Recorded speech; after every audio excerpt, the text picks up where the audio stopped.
Hello, you lovely listeners. I'm Amy. Welcome to the Really Good Conversations podcast, where we will delve into the minds of the business people we have met in the process of launching our first card game. We will be uncovering their secrets to success, their biggest mistakes, and sharing the key lessons they have picked up en route. So, if you're looking for an engaging chinwag mixed with business insights and a good pinch of fun, you're in the right place. Let's have a really good conversation. Welcome to the Really Good Conversations podcast. Today I am joined by Camilla Thompson, Australia's leading biohacker and a trailblazer in nutrition and longevity, and the author of Biohack Me, a practical guide packed with science-based strategies to boost your energy, sharpen your mind, and extend your vitality. Welcome to the podcast, Camilla. Thanks, Amy. It's so good to be here. Well, thank you for joining me. And I can see this is going to be a really eye-opening and fascinating conversation today. Firstly, for anyone listening who has never heard the term before, can you explain for us what is biohacking? Yes, and I get asked it every single time. I love it because there's been so much in the media about biohacking, so people are kind of getting glimpses of what it might be. But look, its literal sort of definition is hacking your biology. And what we mean by that is it's looking at ways that you can optimize your health so that you can live a longer, healthier, happier life. And looking at what are those environmental lifestyle factors that we can tweak in order to just, increase our health span so that we can live a life where we're not ending up in a nursing home, which is kind of the goal for a lot of us. It's like we want to stay independent.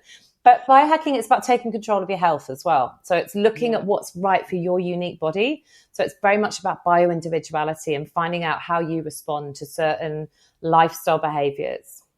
Fantastic. And, already this resonates because I think so many of us might be researching online, whether it's the new fad or whether it's the diet or the exercise regime. And as you touched on there, it is really what works for your individual body. Because there's so many things that you can try, but you think that's actually not going to suit your makeup. Exactly. And I think it's overwhelming. Like I get overwhelming with the amount of information and there's so much conflicting and confusing information. It changes from week to week. So I think we've got to get those basics right. I talk about the biohacking basics and just really focusing on those foundations, right? And if we're building this healthy home, which is our body, we start with the foundations, focusing on things like our sleep and our nutrition, our gut health, our mindset, recovery.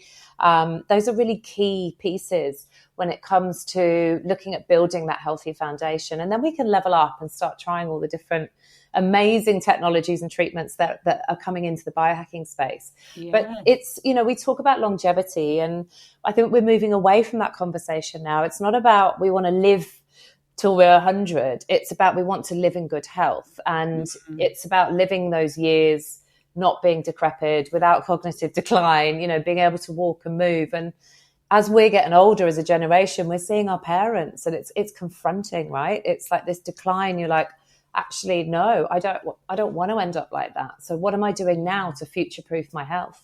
Yeah, absolutely. This just totally resonates. Before we dig deeper into some of the elements of biohacking, tell us a little bit about your journey into wellness, because it did stem from quite a personal experience. It did. Look, I share a couple of sort of pivotal points in my life where I've had to take control of my mental health and my physical health. I think having my first son at 26, I was in London, I was living in Neal Street, Covent Garden, had a business, amazing apartment, and suddenly I was pregnant. And I didn't know anyone else that was having a baby at 26. I know people have babies so much younger now, but back in the day, sort of 22 years ago, it felt quite young for me.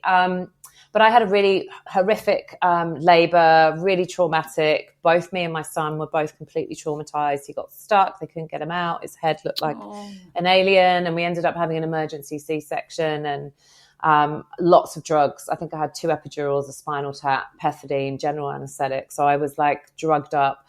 And I just didn't recover. And we moved to Australia when he was a year old. And I got a late diagnosis of postnatal depression then. And I just went on a journey really to try and reclaim my health. I just lost all joy and hope and, struggled to get out of bed in the morning. And I was in this beautiful country in Australia. I didn't know anyone. And my partner at the time was working. So it was really lonely and isolating. But I got massively into traditional Chinese medicine and acupuncture and Chinese herbs, and that kind of really opened up a whole new world for me that I hadn't really experienced before. So that was kind of like one thing that sort of got me to look at alternative ways of healing. And then I was unwell for many, many, many years. I got incredibly burnt out working in media, ended up with sepsis in hospital. Gosh. Which, I was there. I knew something wasn't right. I just kept going to work every day. And I was like, I feel really heavy. And I was like blaming it on the full moon and Mercury being in retrograde and just completely disconnected. I was in survival mode. I was just working really hard as in media. I was one of the only people that had young children. So I was kind of overcompensating, perfectionistic, pushing really hard. And ended up getting really, really quite unwell and burnt out. And that kind of got me into working more in the corporate well-being space. I was like, I need to help other people not do what I've just done, because that was stupid. Yeah. Like I should have picked up the signs and I didn't. I was a rushing woman. I think we talked about this earlier, but that's the busyness. I read a book in hospital by Dr. Libby Weaver, The Rushing Woman, and I was like, it just changed my life. And every page, I thought she'd written it for me. I was just like, my God, this is me. Like, what have I done to myself? So, and then after that, I'd actually never really recovered properly from the sepsis. And I was just unwell for many, many years. Got really gaslit. No one could work out what was wrong with me. Went to so many different GPs and doctors and specialists. And eventually we found out I'd been poisoned by mould. Oh. So, I've been living in mould in Rose Bay for many, many, many years. And they think that when I had the sepsis, my immune system was so weakened that the mould really got hold. It's a bit of a catchphrase there, isn't there? Mould got hold and really got into me. And I just didn't, for years and years, I was like, what's wrong with me? Like I was constantly dehydrated. I felt like I had a permanent hangover. I'd wake up in the morning, it was like I'd drunk a bottle of red wine and I hadn't. Eyes were bulging. I had like body pain, anxiety, something we call mould rage, because I had it growing up my nose into my brain, called mark-ons. So, anyway, so biohacking became a lifeline for me because I just was so unwell, and it was really overwhelming. I didn't know where to turn because there isn't any support and health advice really around mould unless you're working with functional doctors and naturopaths. So, and you've already set me on a bit of a mould panic, actually. Oh God, I do this to everybody. They're listening to me and they're thinking about their house, and I'm like, oh shit, sorry. Exactly. As I was preparing for this podcast and reading your background, your journey, then I'm looking around the house, and we are now, in winter here in Australia. So you have the whole reverse cycle heating going, but they're poorly insulated houses, poorly ventilated as well. So there I was actually, and I will say last night, I was cleaning the blinds in my little boy's bedroom because I was like, I know what you're probably explaining is also mold that you can't see and such, which is probably more of the concern. Yeah, look, there's loads. I mean, I think there's obviously you've got condensation mold. It's the climate, right? So it's like we're actually absolutely breeding ground. We get loads of rain and then it warms up, and as you said, ventilation and everything else. Like every house needs a dehumidifier in Australia and an air purifier, like just standard, because then you can take the moisture out and then you can get the mold spores. So when we've had water damage, we have things called mycotoxin spores, and they're the bad ones. So they're the ones we inhale, and a lot of people have respiratory issues. I didn't. Mine was in my bones. I was like an old woman with arthritis. Like it was horrendous. And no one could work out what was wrong with me. It was only when a friend of mine came over to my house and I was quite unwell. I was like in and out of bed, could barely work. And she just looked in my bedroom and said, Camilla, you've got mold everywhere. And it was in my cupboards, it was in my bed, it was in my bedside, it was in every room in our house. And my youngest son, his room was the worst. But only 2 of us were sick in the house and 2 other people weren't. So it was really hard to work out that it was our home making us ill. Of course. My goodness. That is really interesting to hear your journey there with the mold side of things. But when we think about the biohacking, for someone who is new to this world, what is the number one simple hack they could start doing today if they are looking to improve their health? Well, it really depends what area of life they're struggling in. So I've got a bit of a biohacking framework where you can kind of go, okay, my sleep, I'm really struggling with my sleep, or I'm really struggling with nutrition, whatever it might be. So I think it's so individualized for people. But I think for most people, like trying to get natural light in the morning, which is really hard at the moment because it's pitch black dark. But that natural light, rather than going on a phone as soon as we wake up, because you've got that blue light, the natural light really helps us set our circadian rhythm off. So I have something called a happy lamp at the moment that I use, which a lady designed for people mainly in the UK that have seasonal affective disorder. But it mimics natural light. So I put that on when I wake up because it's dark at 5:30 when I'm up. But that natural light's really important. So that's something we can all do. And, you know, just moving our bodies and prioritizing sleep. And it's so individual depending on what area of your life needs the most attention. We touched on this at the start, that you talk about, you know, that health span. It's not just about the lifespan of people. But what do you think is some of the most overlooked habits we can build now to help us feel better for longer? It's looking at anchor habits, right? So it's like if you prioritize your sleep and you go to bed at 9:30 or 10 o'clock, and then you're getting up at 6, and you know, you've got a good night's sleep, you're getting more energy, you've got time in the morning to do stuff for yourself, so you don't feel like you're literally getting up, going to work, coming home, eating dinner, watching TV, go to bed. It's that sort of on that cycle. But so just going to bed, and then if you get up, you feel like you're probably going to have more energy because you've had a good sleep, so you want to move your body. And when you move your body and you've had better sleep, you make better food decisions, right? So it's like that whole ripple effect from that one anchor habit. So I think there's got to be some non-negotiables, right? I always talk about set those non-negotiables around, you know, sleep and movement. Like 30 minutes of movement a day is what we really do all need to counteract a lot of the sitting that we're doing. We need 30 minutes of walking. So just trying to get those steps in, get that movement in, look at what we're fueling our body with, right? What foods are we eating? Like, what's our energy levels like? So those are just simple things that any of us can do, right? Yeah, and there's a whole nother world as part of this, which is the wearable technologies for tracking this. You know, so I have seen a lot of people using wearables for tracking their sleep. So then they are seeing how long they're getting. Yep. And then obviously steps and all of that. What's your insights on all the wearable technology to support a lot of this? It's such a good question. I loved what you said earlier about bio-tracking. That's the first time I've heard it. I might have to steal it. Unless you copyrighted it or trademarked it. No. It's brilliant. But no, I mean, I'm sure it has been used. But bio-tracking is really interesting. So I'm wearing a Whoop and I also wear an Aura. So I tend to use my Whoop a lot more. But I love the Aura because it goes on airplane mode at night.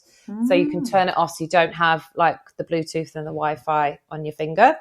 But the Whoop insights are incredible. And especially for sleep, like it's taught me so much about my deep sleep and my REM sleep and understanding how much of that you should get and looking at sleep debt and how many hours you actually need in order for recovery. So it's all linked in, like how much are you moving? How much sleep do you need? I love the tracking. But I feel like we can get obsessed with tracking and we lose the art of living because we're constantly... The thing I love about Whoop is there's no screen on it. Yeah. So you've got to choose to go to your phone to look at it. Whereas some of the ones that are constantly at you, like, you know, the Apples and Garmins and stuff like that, it's always there. Yeah. So I feel like that can be a bit much because it's... And then you're kind of looking for dopamine all the time of like, what have I done? How many steps am I? Where am I? What am I doing? But for me, it's been amazing around accountability.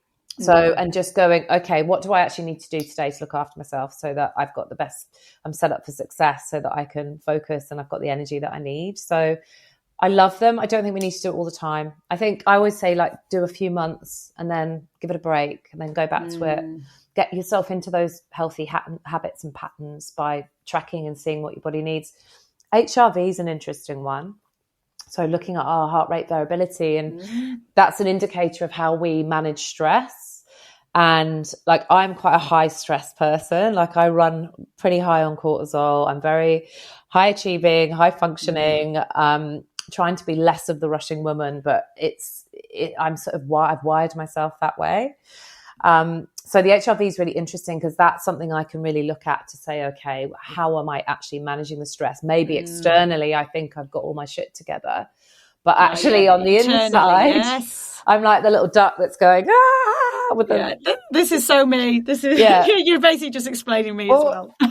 When I started looking into burnout, right, and I was like, how did I get myself in such a state? And so I looked at various different things. I looked at perfectionism and workaholicism, and I was like, yes, tick, tick, done both of those.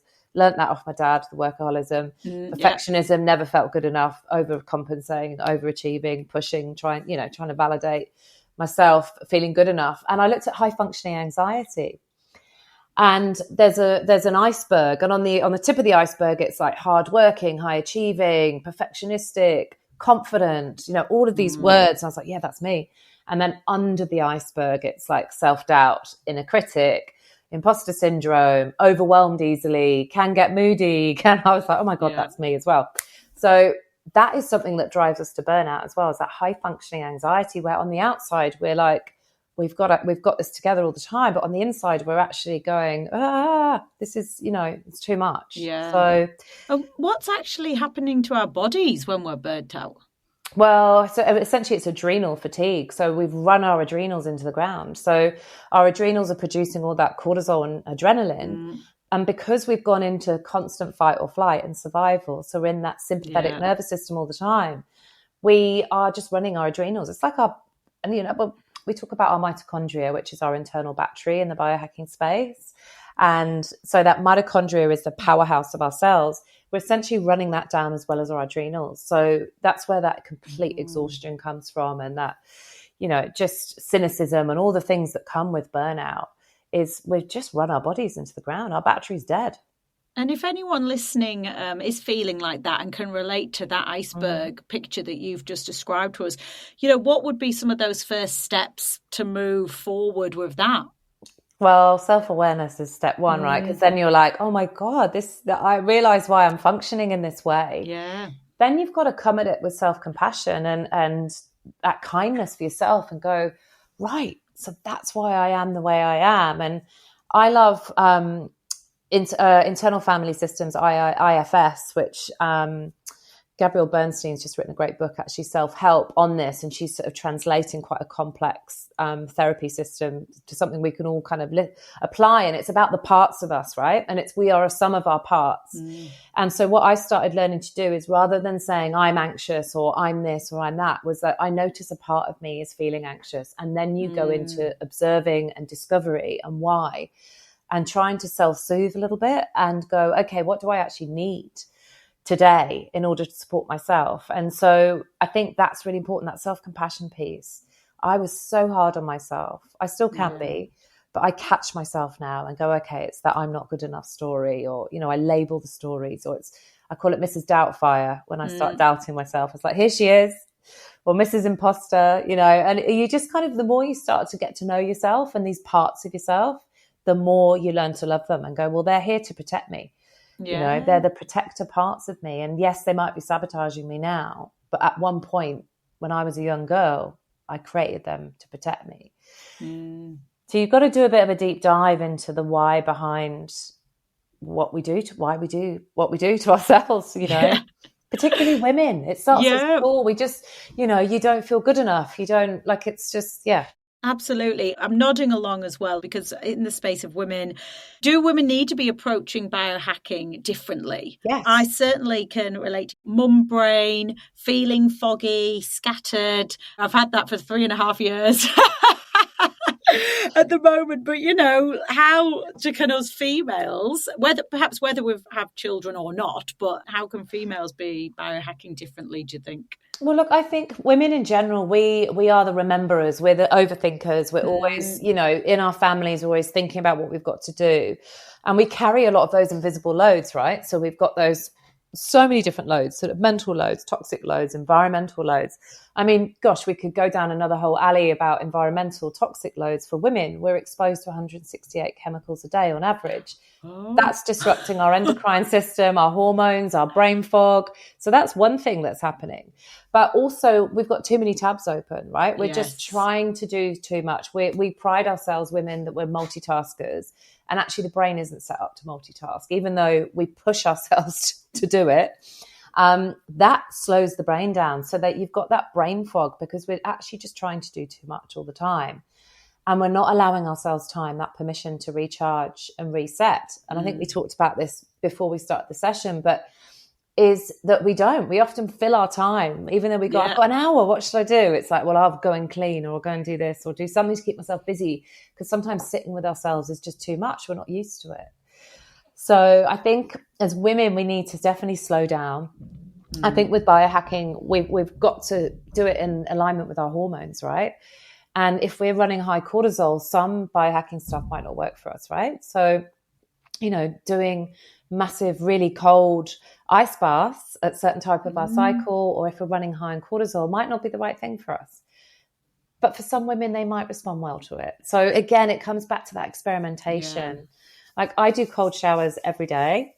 That's my kind of resilience. You've got this, girl. You can take on the world today. Like, have your cold shower. Oh, are you doing them now in the morning? Oh my God, in honestly. Winter? And I really don't like the cold. I can't believe I ever lived in England. I was like, how did I ever do that? Oh, we've become soft out here, honestly. Oh, I'm so soft. I am so soft. So yes, but I am doing it. But I do a warm shower and then I'll put it to 30 seconds.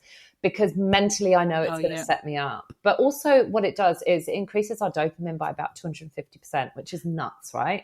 Wow. So it's like that feel-good hormone, the good dopamine. So, yeah, I think for women as well, estrogen is a massive thing for us as well, and finding out where our hormone levels are. Because as we get older, if our estrogen drops, that affects our brain. Yeah. If we're estrogen dominant, that can affect our brain. So it's like either way, we're sort of set up in a way that we are going to have issues around energy and brain fog and stuff because of our hormones. Yeah. And I feel like a few conversations I've actually had of late with friends, I'll be turning 40 this year, is it's only now so much more information and research coming out about, the women's menstrual cycle and, as you said, perhaps training or eating in certain ways at different times of the month. And, so much of the original information about this was obviously developed by men. Products in the, female hygiene was created by men who don't actually experience any of this. So it feels like, how are we only now kind of getting this information when, 40 and over, and you're like, well, it's nuts, honestly, Amy. So 3% of research is done on women, right? So all the research that's done is done on men, and then it's applied to us. And we were referred to as little men, which we're definitely not. But yeah, look, I think as women, I went into perimenopause last year, and I just started learning about perimenopause and menopause. I was 47. Yeah. And I was like, how am I only just learning this now? How did I not know this about my body? Same thing when I got so burnt out and I read Dr. Libby's book, Russian Woman Syndrome. I was like, how did I not know this about my body? Why wasn't I taught this at school? Yeah.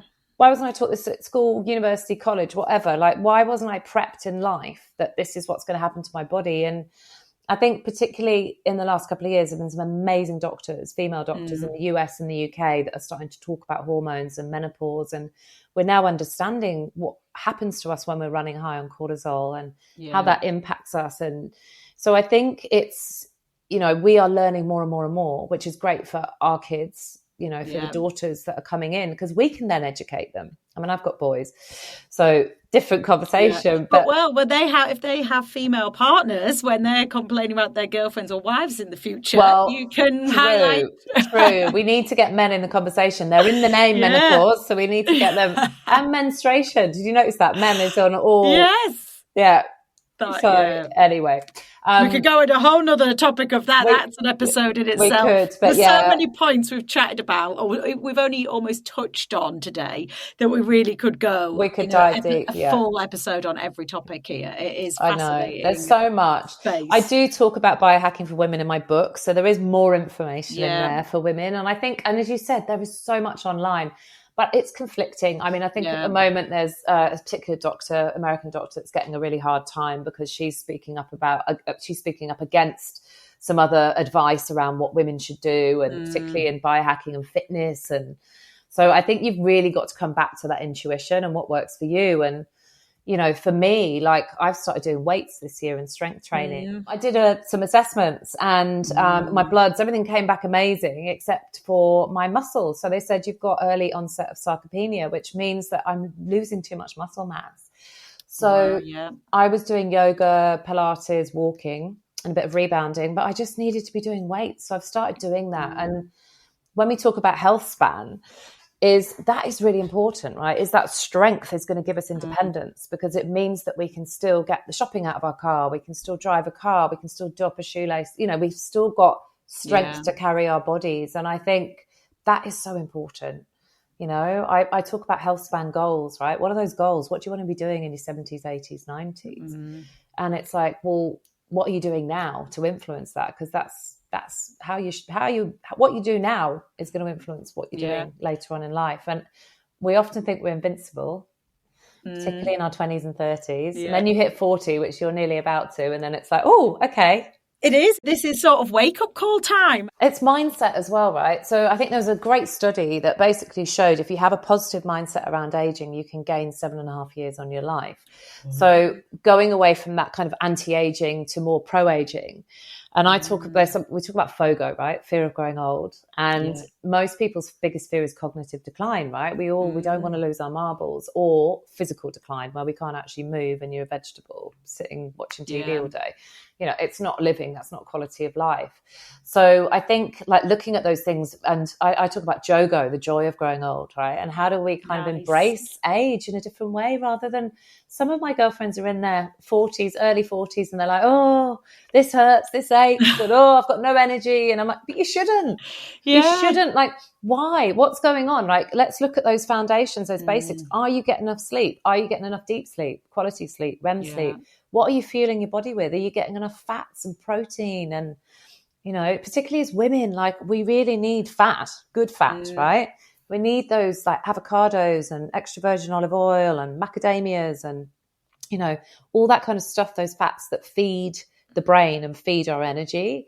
And protein, I think, you know, we really, and it's talked about a lot at the moment, but we do need more protein. That helps us, particularly as we age. So, yeah, there's lots of different factors that you can look at as to why you wake up in the morning and feeling like crap. You shouldn't. Yeah. Well, I know at the moment why it is, because my little one has decided that between 2 and 3 a.m. he's getting up and down out of bed, and I'm taking him back and forth out of bed. So yeah, well then you know why. That's nothing you're doing. There's nothing you can do about that. I've got friends with little ones as well, and they're like 4 a.m. risers, 5 a.m. risers, and they're just constantly knackered. Yeah. And it's like, it's just, I've been there, done it, got the T-shirt with the kids. Yeah. Mine are older now, but it gets easier. Is it a true thing? Is mum brain real?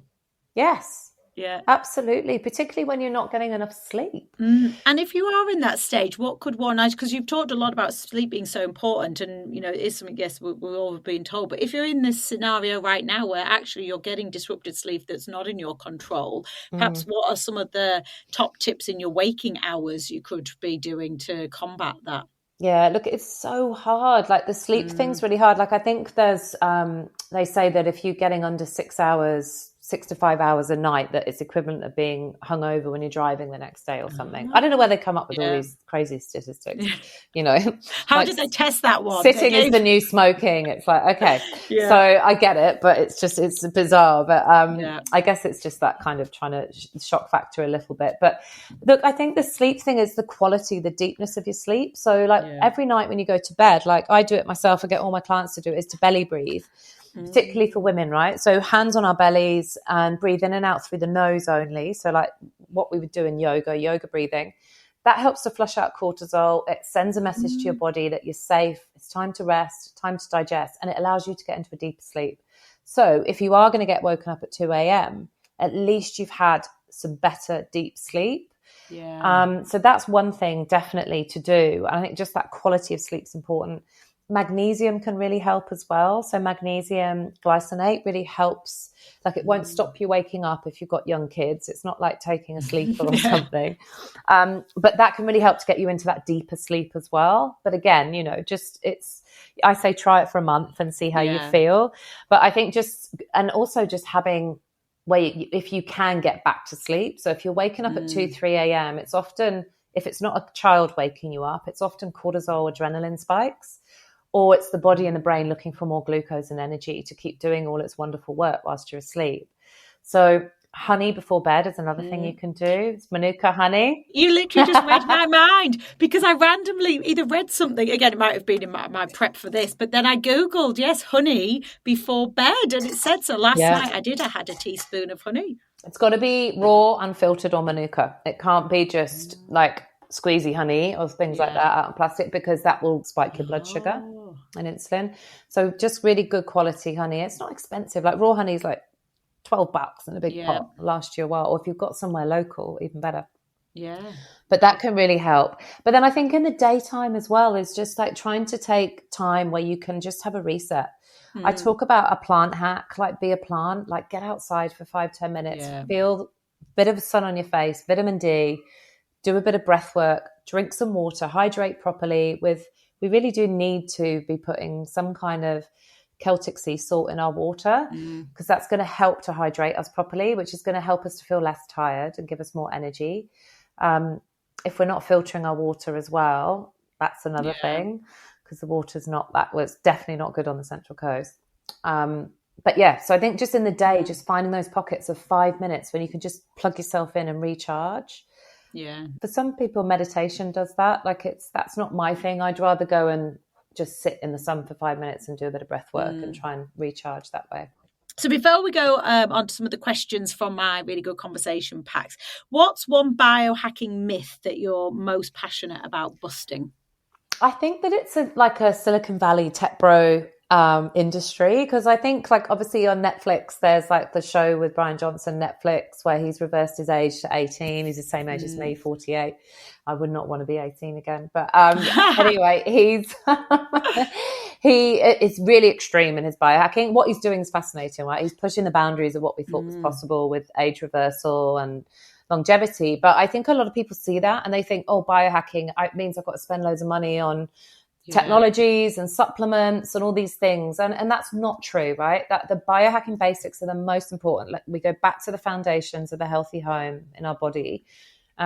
Nutrition is absolutely key, right? We've got to make sure that we're eating the right foods and getting good quality foods from like farmers markets or local greengrocers, local veggie places, so that we're getting better quality food than, we get in the supermarket. Unfortunately, a lot of it's been there a long time. It's not got the nutrients that we need.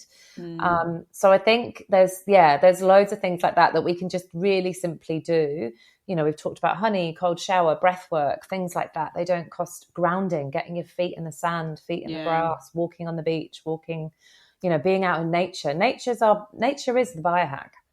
Yeah. Everything in biohacking is trying to replace nature. Of course. Like red light therapy. It's like we can get the benefit of that from the sun, but obviously we're then worried about skin cancer, which is completely understandable. So then we've got red light therapies that take away that barrier and are amazing. Red light therapy is one thing I like. Saunas and red light therapy, I'm just like, I love, like just amazing. Yeah, what are some of your go-to ones? So infrared sauna is like number one, because when I was living in mould, and when I was recovering from mold, I was 18 months in treatment trying to get the stuff out of my body, because my body can't get rid of mold. It holds on to it. 25% of the population have a gene that means we can't get rid of mold. So that's why I can have 4 people in a house and only 2 sick. Yeah. But so infrared saunas, like I ended up buying one, like a box one in my house, because I was like, I knew every time I had a sauna, I felt better, but I didn't realize why. And it's because it was sweating out the mold. Now I have one in my garage, same thing, box one. And like, that's just amazing. I do it every other day. And the health benefits there, like there was a 20-year study done on Finnish saunas, and the benefits are incredible. Like it literally puts years on your life. Explain a little bit the whole, metabolic age element of biohacking. Because it is, I know that you've put that you're 48, but then your metabolic age is 38. Yes. Is that right? So how on earth is this all calculated, or how can we all get onto? Yeah. So look, there's a few different ways. So when we look at biological age, so there's various different ways you can test for it. There's a few people that do it around the world. So GlycanAge is who I did mine with in the UK, and they test glycans, and glycans look at our inflammation in the body. And the reason why I wanted to do that one, it looks at various different aging markers, but one of the main ones is around how inflamed your cells are and what your cellular health is. because I got diagnosed with chronic inflammation when I was living in mould, for me, I've been trying to reverse that chronic inflammation for many years. Byproduct has meant that I've reversed my age. But that was a really interesting test for me because I'm now in the top 99th percentile for low inflammation. Whereas before I was like, my body was on fire. My bloods were like through the roof with inflammation markers. So it was literally like, I felt like I was on fire sometimes. Gosh. So that was a really important marker for me. There's another test you can do called True Diagnostics in the US. Not as easy to deal with as glycanage, and they look at your pace of aging and all that kind of stuff. So there's various different ways you can look at it. I've done a few, and they're all similar results, which is great. You can also test your telomeres as well. So that's kind of a new thing that's coming out, but our telomeres shorten as we get older. There's all these sort of hallmarks of aging that happen as we hit 40. Oh, great. We might need to do another podcast on that. Once you hit 40, exactly. we'll do shit, I'm 40. What do I need to do? Help me. Absolutely. That's another podcast we'll do, and I'll help. I've got loads of stuff. No, that is. I mean, it might just have to even just be a one-on-one consultation, right? Come on, this is what we're going to do. But absolutely. There's so much within our control. That is what's amazing about biohacking is that it's opening our eyes to all these things we can do to reverse aging, prevent chronic disease. Like ultimately, biohacking for me is about prevention of ill health, right? I don't want to be that 1 in 2 that gets cancer. That's the statistic in Australia. I was like, I don't want to be that 1 in 2. So what am I doing to future-proof my health? Yeah.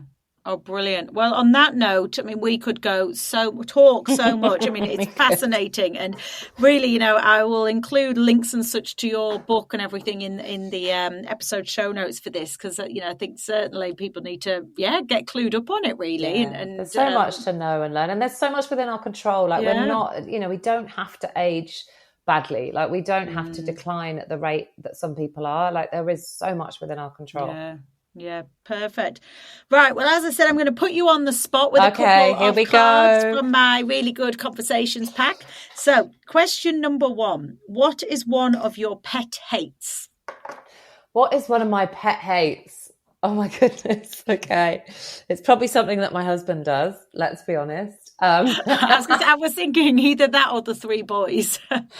Oh, God. Yeah. No, there's so many things there.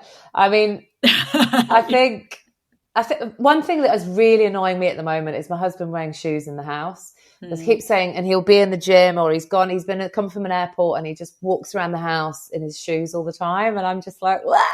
Yeah, so that's one of my pet hates at the moment. Cool. Question number 2. If you were a superhero, what would your superpower be? Oh, my superpower, I think, would be to bring peace into this world. Because there's too many horrible things going on in this world. Absolutely. And question number 3, if you came with a warning label, what would it say? Oh my goodness, that's a great question. Oh my God, if I came with a warning label, what would it say?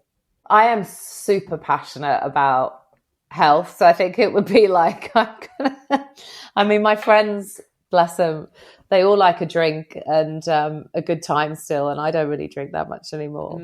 Very rarely, but I think my warning sign is probably around health. I'm a complete health obsessed. I mean, not health obsessed, that sounds bad. Like I'll still have a margarita here and there, and I'll still eat something, like I'm not completely and utterly like orthorexic clean eating, but I am passionate about health to the point where I just want all my friends and everyone around me and my family to live well longer. I don't want them to get sick. So I guess I'm passionate, but that's to my detriment sometimes when you've got teenage boys that just want to eat KFC and Domino's and tubs of Ben and Jerry's, and you're like, I have to remind myself I lived off tuna pasta for many years. And the last question I like to ask all of our guests is, if you could ask any person, dead or alive, a question, who would it be and what would you ask them? Gosh, there's so many people. But I think just to sort of bring it back to the conversation we're having is, in my book, I quote from Thomas Edison, and it's basically, I mean, some of these old philosophers were so spot on about the future of health and nutrition, and we've gone so backwards. We think we're so far in advance, but we've actually gone so backwards. So I think I'd ask Thomas Edison what he thinks of the state of health, because it's like we aren't following some of the principles that these guys talked about so long ago. we've just got into a reactive healthcare state where we get sick and then we take drugs or we do whatever else, or we have a wake-up call, but we're not looking at prevention and how we prevent ill health. So I think I would love to ask them, looking now, how we are in the future. Absolutely. We didn't listen. No, I think and I think definitely prioritizing convenience, convenience foods and things like that, for sure. Yeah. Oh, thank you for everything that you've shared with me pleasure. today. We honestly could chat so much. Fascinating. But let our listeners know, where they can find out more about you, your book, or connect with you as well. Yes, you can connect with me on Instagram at Biohack Me Coach. My website's www.biohackme.com.au. There's a free biohacking guide on there that anyone can download. My book's on Amazon, Booktopia, all good bookshops, airports. You should see it around, hopefully. If anyone's got any questions, particularly about mould, because that often does come up, then feel free to just drop me an email and I'll see what direction I can send you in to get some support. Brilliant. Thank you so much for that. Really enjoyed our conversation. Thanks. Yeah, awesome. Thanks, Amy. Bye. Thanks for listening. I hope you enjoyed the episode. Be sure to check out the show notes for more information on today's guests. And if really good conversations are your thing, hit subscribe and join us next time for more business journeys, insights and banter.